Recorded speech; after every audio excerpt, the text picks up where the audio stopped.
সাফিয়া এখন তুমি কোথায় আছো? আমরা এখন ঘুরতে এসেছি। কোথায়? এই তো সুন্দর দেখতে। এটার নাম কি? ফিডার ক্যানেল। হ্যাঁ, হিটার কালে। এটা এখন কোথায় দাঁড়িয়ে আছে? জিটিতে। হ্যাঁ, জিতে চলে আখিল, কেমন লাগছে তোমাকে? ভালো। ভালো। আনিসা? ভালো লাগছে। ভালো লাগছে। কি অনেক অনেক অনেক অনেক ভালো লাগছে। কিসে এলা তোমরা? বুলেট। কার সঙ্গে এলা? যাবো।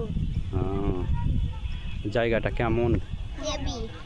পাহাড়ের মতো মনে যে কোনো দেশে ঘুরতে এসেছি।